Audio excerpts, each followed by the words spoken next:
Hello, I am Mariano Gutierrez Alarcón and welcome to the 12th Man Academy, the show that asks the questions we believe the fans want to know about football. Joining me for this series is well-known and passionate manager Gus Poyet and our voice of the fans, long-suffering supporter Stephen Brown. Together, we will get inside the pitch and hope to answer your doubts about managing at the top end of the game, while we get the inside track of being a top-level football manager. In each episode, we get a better understanding of the thoughts, the decision-making, and the philosophies of a top-level coach, from picking a club captain to tactics and team identity as we connect the fans to the manager. In this series, we reference to past events as we use examples that were happening in the football world at the time we recorded this podcast. In this episode, we discuss referees. Hello, Gus. Hello, Steven. How are you doing? Hi, Mariano. How are you? Hi, Gus. Hi, Steven. Hi, Mariano. Very well. Thank you. Nice to see you both. Today, we will talk about the relationship between managers and referees. We see the matches, we see how they fight each other, how they scream each other, what they tell. Normally, in the press conference, managers never say what they said to the referees. The referees, we never heard of them. Eventually, one old referee that speaks about something in the television, but not much. To start, what are the rules between managers and referees? Let me start with one thing, Mariano and Steven, and then Steven, you ask me anything you would like to know from the fans' point of view. The truth is, and I'm talking about the normal referee, no VAR, nothing, it's a very, very difficult job. And I'm not trying to be nice with the referees. I'm not. I'll tell you why it's very difficult. When I started coaching as a number one at Brighton, I wanted to be that kind of manager or coach that is doing everything. And one of the things was to referee during training. And I can tell you that after a few weeks, I decided not to referee anymore. Practically, I would say 98% or 99% of the training sessions that I done after my first month at Brighton or second month at Brighton, I didn't referee anymore, except in incredible circumstances. And why? Because it's too difficult.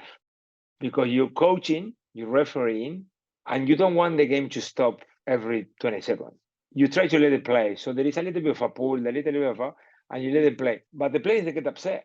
And after not giving maybe 2 fouls one way, there is a third one that one maybe is even less than the other ones. But because you didn't give the first 2 ones, you don't want to be too much unfair and you give that foul. Because we are human beings.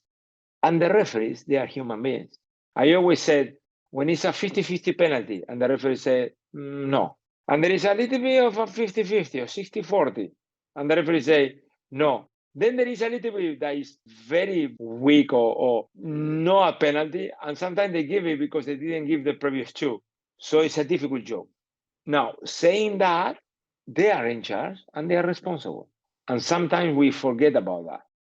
You know, Steven, we don't have to take responsibility from the referee. He's a referee. And if he makes good decisions, it's a better game. And if he makes a strong or important wrong decision, the game can go one way or the other. It's very difficult. I think I'd quite like to know the first thing. I've got a few questions today. The first one is, when you were a player, did you have the crossover between amateur and professional referee, or had you already, when they became professionals, you were still playing or you were a coach? Look, when I was a player in Spain, I knew the character of every referee. I knew which one you can talk to. I know which one you cannot even move your arms, because if you move your arms, you get a yellow card.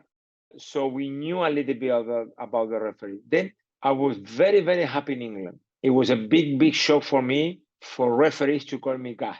I never had that. You know, like something happened, I will try to get whatever decision, and the referee come in and say to you, Gus, stop it. Isn't that wrong? Isn't that sometimes is something from our point of view in the stands, that there's two friendly, there should be a separation.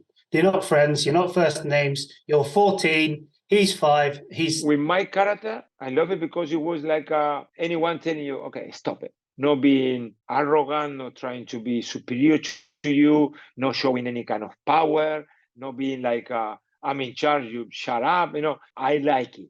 So I enjoyed a lot my relation with the British referees. I'm not saying they were better, technically or tactically, but my relation was very easygoing.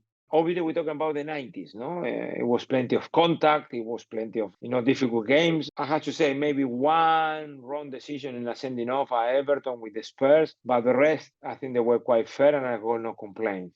The problem that sometimes we talk about or convince the referees, when they started deciding certain actions on the referee understanding, it's up to the referee. And I don't like that. You mean when the rules leaves to the referee interpretation? Yes, I don't like that. Because the interpretation in football, for us football players, coaches, the ones that we play football, is very simple. And the referees, sometimes they got too many rules that is not that clear for them to know when a player is going down and is not going down, and when it can go down or no, because the interpretation is too open. And I don't like to leave something so open. But is that a problem? Because coaches and players talk about, we know, but you're not the only ones there. You're 22 players. There's 30, 40, 50,000 people on the outside of you trying to understand the difference. And we're told that's the rule. We understand the rules as they're written. But then there's the interpretation that you guys on the pitch, on the side, know better than everybody, which, yes, is true, but is also not true because that's not the rule. No. What I'm saying is about, we know when it was a foul, it was no, or we know when it's a handball or no. And because it's up to the referee interpretation, is when we start getting nervous because we don't understand some of the calls of the referee. I'm not saying you understand. The simple one is this one. Look, I'm going to explain it for everyone at home listening to us. To jump, I need to always use my arms. I don't need to open my arms, extend it. I don't need to put it over my head. I need just to use it to get out of the ground. Now, normally, your arms are bended and you are close to your, I would say, no shoulders, but a little bit under of your shoulders. If I jump, use my arms, the ball goes behind me, and you behind me, Steven, half a yard. You hit the ball onto my arm, at the back of my arm, and you tell me that the interpretation is that I play the ball, then either you're lying or you don't understand football. And that's the thing that frustrates players. When in one game against you, you get it, and the next game you don't. And that interpretation is so open that it makes football complicated. I know it's complicated for the referees. I said in the beginning. But we got a little bit more narrow that interpretation. Well, in the normally when we hear, not to do it black or white, no, Mariano, no black or white. Every handball is a penalty or no. But well, when they tried to do that, it didn't work. But then this is more or less when we hear in the managers asking for consistency in the decision making. It happens a lot in the World Cup that one referee says this is penalty, and the same situation in another match wasn't a penalty, was carry on as normal. What's going on between the relationship between the players, the managers, the clubs, the referee, the lineups, the lines referees, fourth assist, the fourth referee, the VAR? It's like 20 referees today in a football pitch. If one couldn't make sense of the decision, 11 agreeing the same is even more difficult. How do you feel that the body of football can address this problem? What can they do?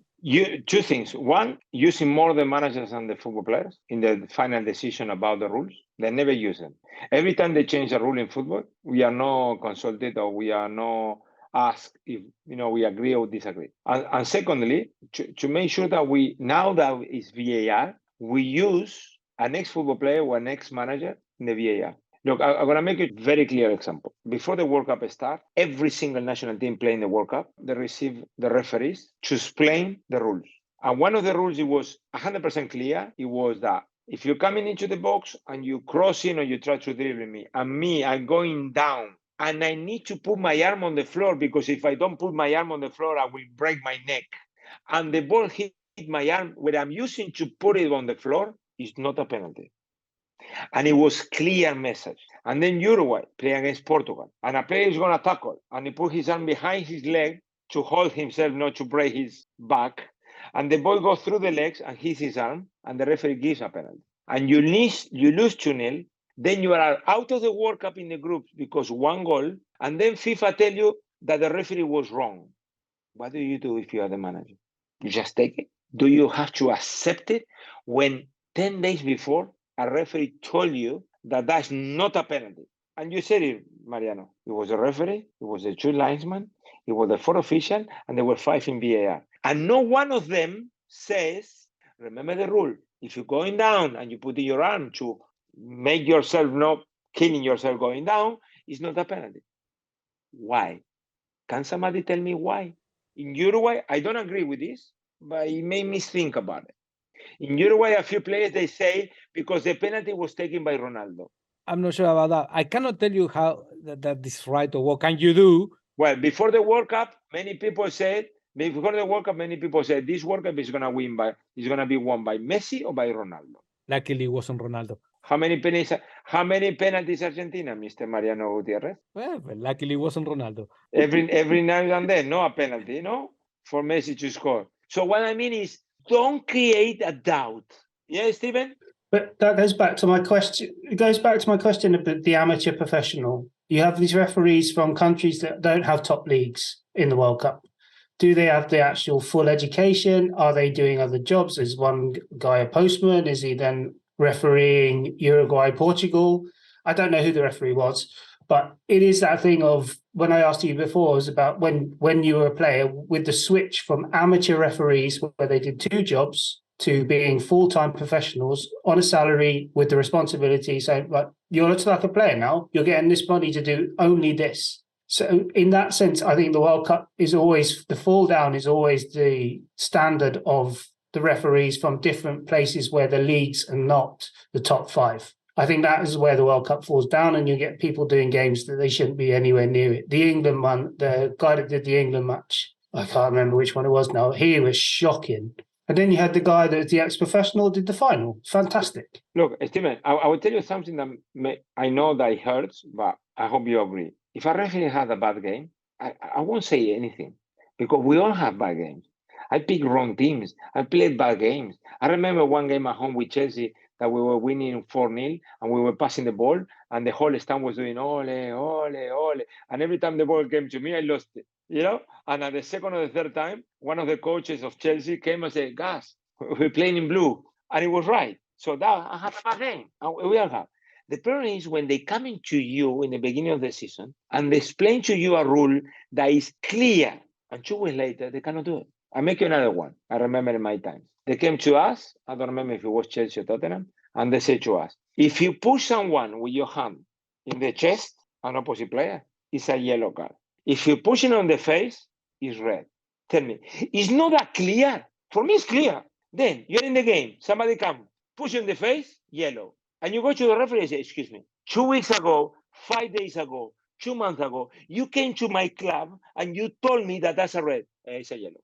No, you told me, you, the same referee, you told me it's a red. No, it's a yellow. So now I ask people, how do you keep with that?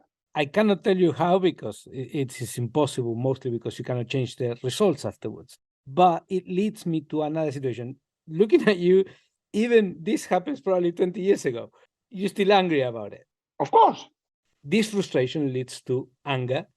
This anger leads to be more passionate about it. Yeah. And probably using more fruity language. Mm-hmm.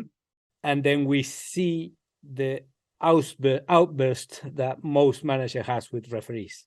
It's because of the frustration that the relationship between managers and footballers with referees are so aggressive, or it is because the referees impose the rules or the way they behave when applying the rules of the games creates a frustration. Do you think that this frustration justify, and when it comes to this frustration from the managers and from the players, is justify the aggressiveness in the relationship when we see in the pitch like screaming at each other? No, Mariano, no, it doesn't justify, but it could be better if the referees talk. Now, for me, it's simple. A referee needs to give an interview after the game and explain. So the referee needs to go to the dressing room, have his analyst. In every game the referee is got an analyst. Go and watch it, and go to the press conference and say what he thinks. And I'm telling you, if a referee really goes against everyone in the world twice in a press conference, he won't referee again, because everybody knows after the game, after watching 25 replays. So here the problem is that they think that don't let the referee talk, they are protecting the referee. That creates more anger on players and managers because we don't know what they think. And fans do create the same anger in fans that the referees doesn't explain, Steven. Yeah, I think as I said, that is something we all want. We want to understand what decisions they made. Everyone has a responsibility. Everyone has to explain themselves. Managers have to come out and explain when they do something. Players have to answer questions about teammates if they've been sent off. There's someone who always has to have an answer except the referee. And then we get a few days later, we get the press release from the Howard Webb. Oh, this was a mistake, this referee. And then you read down, oh, he was not refereeing next Saturday. Okay, fair enough. But that's not the point, because the point is to know what the referee feels. When you make a mistake, Sorry. And they said to me in the past, if a referee recognized publicly that he made a mistake, that it was influential in the result of the game, then next week it's going to be more difficult for him to referee. I don't care. Next week it's more difficult for me to coach. Next week, maybe I'm not the coach of my team because of that decision. Next week, that player who gave a penalty away and it was no, maybe doesn't play because people think that he doesn't, or he got nervous, or he doesn't want to play because he's not right. Everybody gets a consequence except the referee. I understand the protection. I'm not stupid. I understand the protection. But when it's something extreme, I think we need to think about it, because it's not only one way. You know, I remember one day when we started with I don't know how was the campaign. Maybe you can help me, Steven. Respect or something like that. It was respect, no? Oh yeah. What about the other way around? Is unfair from me as a coach to ask respect from the other way? And they say, "We respect you." No, you don't respect me, because you don't explain to me why you made that mistake, or why you took that decision, or why you sent off that player. So there's no conversation. No. There's always that thing of, oh, he went into the referee's room. No, well, there is. I have to say, in England, there is 5 or 6 that they will use to wear. Look, I remember one clearly. I was playing for my life at Sunderland. It was like, and we went to Stoke. And 50-50 in the middle of the park, West Brown gets before to the ball, intercepted. The Stoke player, I don't want to name it, not to be like a rat. He makes like you go kick, and the referee is coming red card. Okay, it was no VAR. I mean, it was embarrassing, Steven. Now you go down to 10, you are bottom of the table, you lose the game. And then the referee doesn't want to see me. Is that respect? No. I think that there is. I have a computer. Imagine me. I got the computer. I go into the referee. I said, "Can you please explain this to me?" And if she is, I suppose that the referee will say to you, "Sorry, I made a mistake." Is that bad? And if he said to me, "Please don't say nothing in the press," I say nothing in the press. I want him to see with me and to tell me that it's still a red card. And they didn't allow me to go and say no. But you were saying earlier they have an analyst. Yes, which is take notes and they give it to the referee association. So what we got in here is a referee association that tries to protect the referees for them not to get abused. And then the rest, we are in the other side. For my way of understanding football, it would be better if we know what the players think. I got 100 stories. The referee, they say to me, guys, look, this is this. And they go, you got a point. And sometimes they got a point. I'm not right all the time, but they want to be right all the time. And that's a problem. And sometimes we accept that they're going to make mistakes. What we don't accept is when they make mistakes and they're trying to say that they didn't. But I feel that at the moment they referee in fear. I wonder if that's the case, because they have to.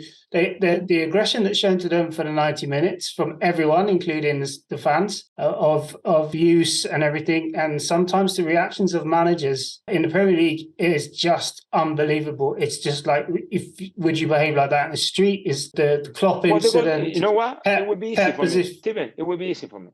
Gustavo Poyet, referee. I'm under pressure. Pick a manager. Whatever you like. Arteta.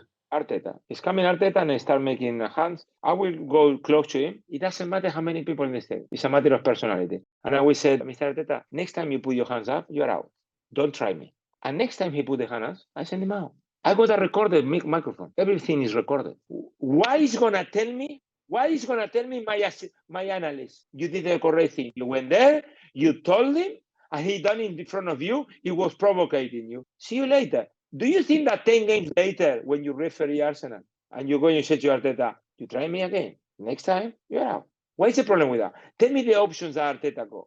Zero, Steven. The problem is they don't want to use the rules because they don't want to get abused. That's the wrong reason. Yeah, exactly. So they're refereeing in fear because they're refereeing by they're refereeing in fear from everybody. I think that's the case. Their bosses, the media, the fans, the players, the coaches, and the pressure on one person in the middle, is intense. They need to release the voice recording. Yeah.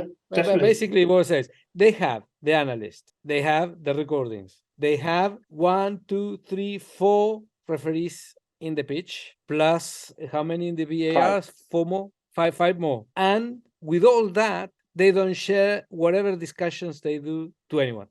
So basically, that's what's needed to be changed in order to get more transparency. Mariano, I assume in the future we will talk specifically about VAR. I'm just talking about the referee, the main referee. I would say to my referee, me being a coach, Mr. Ref, you are in charge. You got the power. You allow people to do things or not to do things. Not me. So why they don't use the power in the correct way? Because they got the possibility to do it. Because of what you say, probably, Steven. I didn't think about it. I didn't think a referee would have a fear. Which is the best referee in the Premier League now, Steven? Oh, God. It's such a tough one. Michael Oliver. Do you think I can say to Michael Oliver whatever I want? No chance. No in a million years. If I say something over the top to Michael Oliver, I'm out. You know why? Because he's in charge of the game and he's in control of the game. So at the end, it's not a matter of fear. It's a matter of personality. So we got the referees with certain personality that they can deal with any situation, at any stage, at any level, in any minute. And the referees, they are no personality and they struggle. And if they make one mistake and they know they made a mistake, forget it. That game is going to be a disaster because it's going to be one after another. But that's natural. The problem is that they don't recognize the thing with us. And we want that recognition. I wouldn't love more than a referee to say to me, I made a mistake. And I would say, don't worry, I made 100. Now, that they cover themselves, what for? If we know they made a mistake, you said it, Steven, before. The referee doesn't referee the weekend. It's because the week before he made a mistake. We all know that. He gets exposed anywhere. What better way to get exposed than you to explain why you made that decision? Would you be happy for them to have the mic? So in the same as the rugby, American football, in different sports where they're talking and it goes on the speaker and they explain the decision. If they can do it quick, yes. If they take too much time, no. If they become the protagonist of the game, no. That's what VAR is doing now. That jog from the referee to the television and everybody there, and he is the star, is not good for football. The star is Messi. The star is Ronaldo. The star is Mbappe or Haaland or Harry Kane or whatever you want to call it. It's not the referee. The best referees in the world, you finish the game and you don't know who was the referee. They go unnoticed. Those are the best. And that's one of the biggest mistakes of VAR, that they're making the referee part of the show and a very important figure, where he should be refereeing. Well, rugby just do it in the right way. I mean, there is the video referee and it goes to him and he makes the decision. He plays it back and he goes back into the microphone and says, no, this is what's happened. No penalty. Bottom line. And then the guy on the pitch, maybe the guy on the pitch is an assistant and the referee is sat in the stand. If I want to show you I'm in VAR and I want that penalty to be a penalty, I make you, Steven, give a penalty.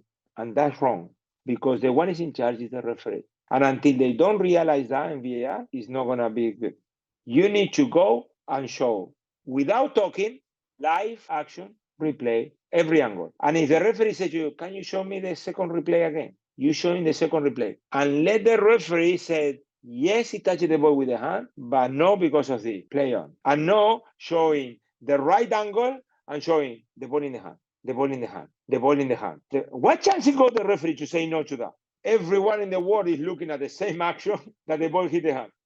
You put him in a position that needs to give a penalty. And that is wrong because the referee is not refereeing. He's a guy sitting in the stand. He goes zero responsibility and he's not going to get the abuse. because the one getting abused is the one is in the pitch. Do you think having iPads on the side of the coaching staff, the manager doesn't have it, but it always now, they go to the bench and he's sat there looking at an incident that's just happened, that one of his analysts has come forward a couple of seats and it's like, look, he made a mistake.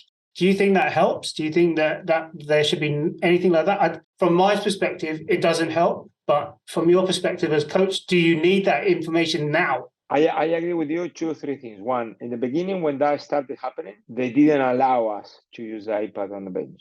And the reason was exactly why you said that. But now, I don't know why, they started allowing it. Normally, what the coaches that we say to you, which is true, is when something happens on the pitch, the analyst can send you direct information by an iPad and you get a video. And you can see it and you can try to explain to the players that something is not right or what they can do. It's like a tactical advisor. Now, the problem is when they show in an action. And that, yes, increment, because I remember when we didn't have the iPad and you were connected with the analyst saying you need to be 100% sure. Don't tell me it's a penalty, and then I try to make a complaint to the ref or the official, and then I watch it and it was not. Like you put me in a wrong situation. But yes, I think it's dangerous.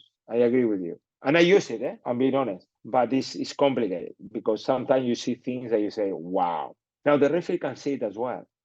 That's why now they had to allow it, because the referee got the chance to go and see it. How does that affect you as a coach from an emotional point of view? Because if you've just got a decision that's gone against you, someone's put an iPad in your face. No, it's tremendous. And the penalty's gone to the other team, you prefer that. But even if that affects, like you've either conceded a goal, you need to go again, you need to fix it, you might have lost the decision. I mean, I really want to talk to you about an incident that happened between Chelsea and Tottenham at White Hart Lane. I don't know which team you were playing for.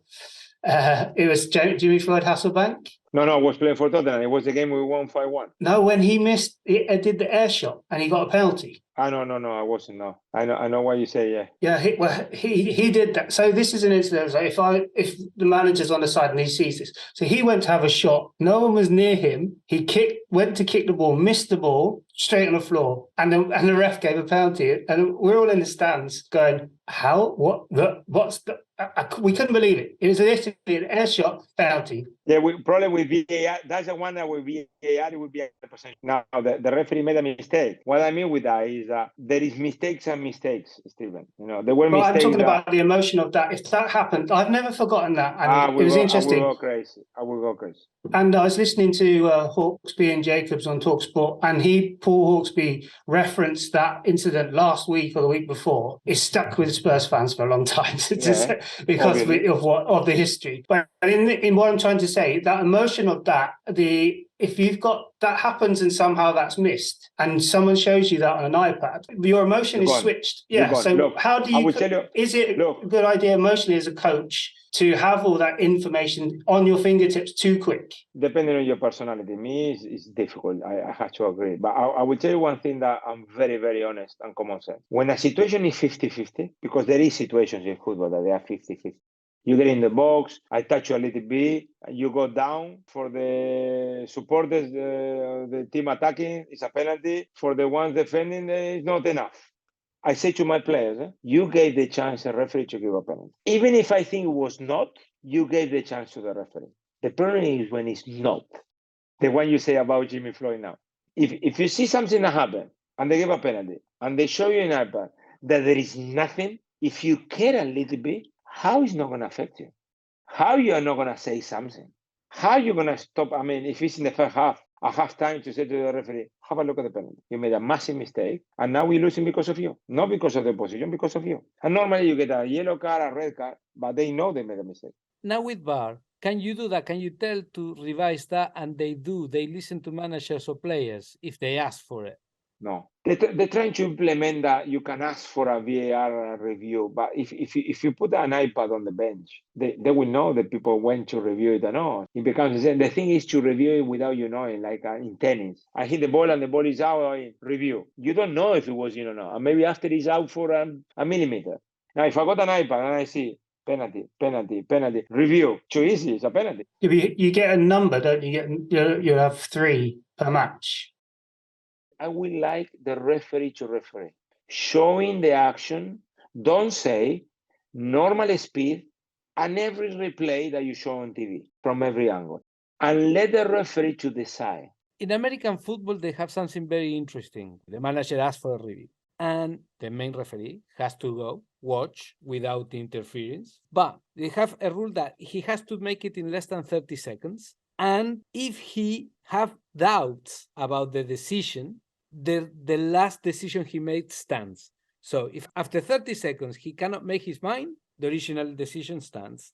If the manager was right, it was a foul and the referee didn't spot it, gives the foul, he keeps a challenge. And if he misses, he loses a challenge. And that makes sense in many, many ways. And it doesn't break more than it's breaking now VAR, the rhythm of the match. Mariano, Anyway. if you ask me, I will take VAR completely out. I would like to get rid of VAR completely and to go back to basic with the referee and the two linesmen and the fourth official, because he needs to be there with mistakes or without mistakes, and the referee to be responsible. If he's good and make good decisions, he's going to be in the top division, and if he makes too many mistakes, they're going to put it down, like any player or any coach. Exactly the same. Yeah, they're professionals. I agree. Yeah, but that's great because they're professionals in the same way. And I told you another thing, Stephen, that I would like the referees to be part of the game as well. They are not the stars, but they are not against anyone. They're part of the game. They are one more. It's not 22 players, we say it's 25 in total. So like that is easier for the players to relax and to play. They're talking a lot about losing time now. Losing time.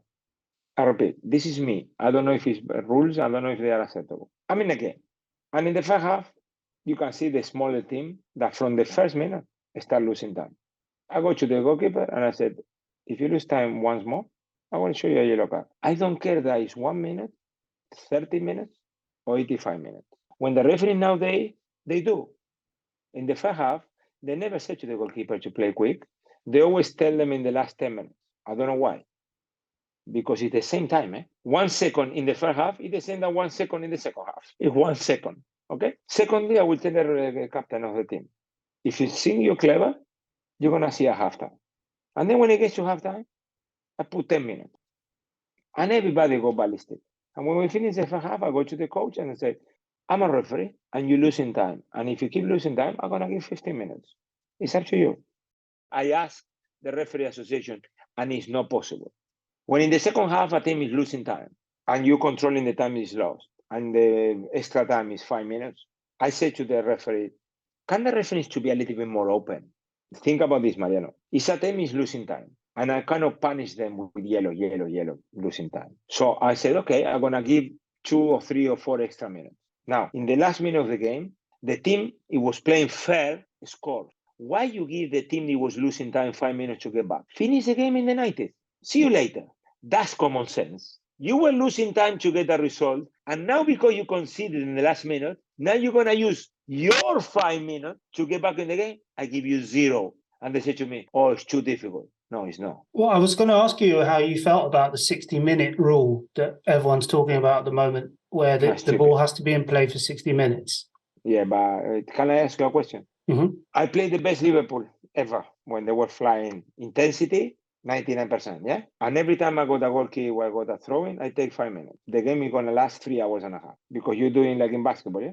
If you put one rule that you're going to press 30 minutes when the ball is in play, then you cannot tell me to go quicker because you contradict yourself. How long can I take? Because that rule would be against the teams who play in high intensity because you rest, so you nullify the advantage. And you cannot, Antonio. Antonio. I call you Antonio. Mariano, and you cannot tell me to play quick because it doesn't start the clock. Oh, this is just opening a can of worms here. This is just making more questions. I thought it was It wasn't a simple one thing. The ball has to be but the talk of why it doesn't work or why it is going to work. This is something I would like to understand because what you're just saying to me has not crossed my mind at all. Yeah, because about how it works in Uruguay, we're always thinking about the opposite to the rule. How to use the rule in our favor. So I'm going to say to you, okay, cross, boom, boom, in the box. And I'm staying down, and I wait, and when you're going to take the corner, it went past 5 minutes. We recover, we are fit, we are strong, you are cold. Imagine if it's raining or it's snowing. When you take the corner, we are all frozen. You say, no, but you cannot do that. What do you mean you cannot do that? If the ball is not playing. So you're going to have to start all the rules now. Listen, football, it was beautiful. And they're making it worse. Because the main thing we need to think is the best moment in football is a goal. And now when a team score a goal, nobody knows if it was a goal. Because there is always a review. It's so stupid football right now that people are celebrating one goal twice. Yeah. When it went in, and when the review said there's a goal. And that is because the one making decisions, they never, ever play football. But that's an interesting point, because I think I talked to you before about we all look at football in different ways. You will watch a game of football differently to me. Your referee will watch a game of football differently to both of us. There's three elements here in the holy trinity of the game: the fans, the players, coaches, and the referee. And we're all watching the same thing, but with different eyes.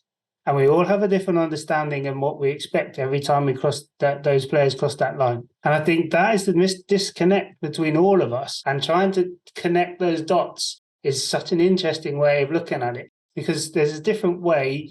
When you're listening to coaches and ex-players like yourself, it is different, and you view things differently, and your expectations from a game are different in terms of you're looking for respect, you're looking for professionalism. In one way, all we're looking for is bang for our buck. We want to be entertained, we want goals, we're paying a hell of a lot of money to sit there to watch the ball in play for 42 minutes as the average or whatever it is. And you're like, well, you can't do the 60-minute thing, blah, blah, blah. And then obviously the argument is you don't go and pay for the Rolling Stones for a concert, and they only come out and play 42 minutes when it's supposed to do an hour and a half. So it's that sort of argument, but it is just that way, I think, of all of us watching the same thing in different ways. Yeah, I totally agree with you, and it's spectacular, your definition. And that's why we need players that they are special, because I always try to say, and it's difficult, when you play for relegation, it's difficult. The fans, they come in to see something. As soon as a player does something special, whatever it is, a save, a goal, a dribbling, a control, they will remember. And sometimes that kind of little things is worth a ticket, but you need that. And right now, we're going to the stadium. We're already thinking about how bad we are, the referee, the VAR, the opposition losing time, how expensive it is. And at the end, it's like we're planning not to enjoy before even watching the game, because we are always talking about the negative. That's why, for us now talking, I think we agree, it will be easier if everything is out. Everything's clear, everything is open, and everybody knows. And then you play. Nowadays, you can investigate, Mariano, if the record is being modified or no. I mean, we're talking about different technology. I see now, I don't know if you saw it, Bertongen, he played a game with a microphone. Yeah, I did see that, yeah. But it's good for the ones that don't know. So imagine you're the referee, and you give a foul, and he's coming someone and say, and he say the bad word, and he starts shouting, and you go, no, one more. Boom, it's over. There was a program, they did it with Arsenal. I think it was Arsenal versus Millwall, and the referee was mic'd up. And the controversy from that, with the way the Arsenal players spoke to the referee, called him a cheat, called him this. Okay. And everyone was like, oh, this is how they speak to referees. Well, that's a problem. That's why they don't want to show it, because sometimes it's them. Sometimes that's how they speak to you. If I was a referee, obviously, if I make a mistake and it was important and I know I made a mistake, I'm a human being, I'm going to be worried. But then when I talk to players, I will be careful. I may have made a mistake, but you have to respect me anyway. No, and I'm telling you, I made a mistake. I'm sorry. Get on with the game. And don't worry that if I keep making mistakes, you won't see me again, because you're going to be in the Premier League and I'm going to be in the one. But you need to referee the game, in a position when you know you are in charge. And giving the referees the power. And they don't want to take it. Why? Because it's a work or responsibility that is very heavy. I think it's also understanding now that they have a boss. They never had a boss before. Now they have Howard Webb. Before it's someone else. By the way, before you say, he was the best by far, Howard Webb. I promise you, Howard Webb, the best. Steven, it doesn't matter if you like it or not. He was the best by far. I remember even once he didn't give a penalty, and I was surprised, and I was saying, no, I can't believe it. Howard didn't give a penalty. And they showed a camera from behind him, his view, and he couldn't give it because he couldn't see it. And that's what I like. If you didn't see it, how you can give it? Because you can give what you see. We're talking about without VAR. And Howard Webb was top class. Obviously, he probably made a few mistakes, but it was top class. Like now, I like Michael Oliver. Now, Michael Oliver now, he got a cigar. He refereeing like that. Because if he's a doubt, he go VAR and then go watching TV. That's the easiest thing for a referee. He's good and he got the replay. I mean, the only thing we need missing now is the referee playing with an iPad hanging from the chest. You know, say, wait a moment, and pass it backwards. No, play on. I mean, where are we going? It's interesting you said about Howard Webb. He's not my favourite, especially when we played Man United. Well, that's things that happen. Look, I had a referee in Spain that not many people like him. I'm not gonna say the name, and he was a very strong character, and you couldn't talk to him. So for me, it was difficult. But I never lost with him as a referee. So I used to love him. And people hate him. I love him. I never lost. So it doesn't matter how he is, you know, but sometimes that happens, like you say, that referee you win and referee you normally lose. So it's coincidental, I think. But, you know, you do have that feeling of like, oh, not our game, please don't be him. But do you feel like there is that influence from certain managers? So there's always looking back to Ferguson and, you know, his pressure, he built the pressure on the referee from the beginning of the week. Does that still exist? Is that still something that it's not in the same, it doesn't feel like it's the same way? No, it's not. Now it's more reactions. I think that Alex was clever to create it before. Now it's reactions depending on what happened. The teams now, they're analyzing the referees as well. Certain coaches, they even give plenty of information to the players about the referees. You know how many yellow cards they give, the coaches, the referees that they give yellow cards very easy, other ones that they're always waiting until the second half, because we are all different. And that information is getting bigger and bigger and bigger, and you cannot influence, but you know, I remember in my times, a proper tackle in the beginning of the game, you will never get a yellow card, except if it was a criminal tackle. But in the beginning of the game, the referee, they let it play, and it was spectacular. And then in the second half, you needed to be careful, because as soon as it was an interception, boom, a yellow. So you knew that, and you play under those rules. Now, I think it's even more. You know everything about the referee. You know how he's going to handle. There is referees that they easy red cards or many penalties. And that helps. Because you play the game with an extra information. Okay. Yeah, the advantage is there. Fantastic. This was probably the most passionate, excited talking about football we had so far. Yeah, this is the one you're going to get me in trouble. This is the one you're going to get me in trouble. And we were talking about something that actually is part of football, but no, it's actually football itself. So that's great. I think it's that we're very much invested in the subject, whether you're watching it from the stand or whether you're sitting on the dugout. You're invested. This one person is controlling the destiny of a match. It's a common enemy. Listen, there is plenty of times that they influence the game as well, but it's difficult to know how. For example, me, I was, as a football player, it was very natural for me to understand the pressure of a referee when you were going to the Bernabeu or when you were into Nou Camp. It's natural, and a mistake in a Real Zaragoza Deportivo La Coruña is not the same that a Real Madrid Zaragoza. The same mistake, it can have different consequences to the referee. Boca Juniors, River Plate in Argentina. The repercussions, they are not the same a mistake in a normal game than when it's involved Boca and River. I understood that. What I don't understand now is when I'm watching a replay 20 times and I know it's a penalty and they say no. Or when I know it's not a penalty and they give it, without saying the time. What about international football?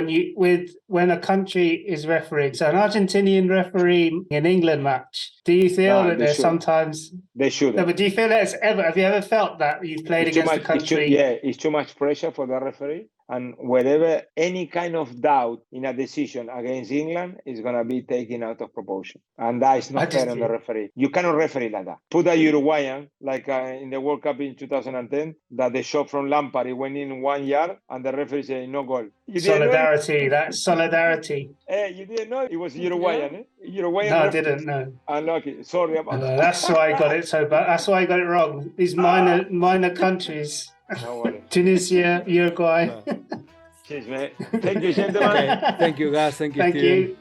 If you enjoyed this podcast, please subscribe to the series, leave a winning review or a 5-star rating on the platform you're listening on. And do not forget to check our website at www.12asintheword-man-academy.com and let us know what would you like to know. If you would like to sponsor this podcast, please email us to sponsors@the12manacademy.com. See you next time at the 12 Man Academy.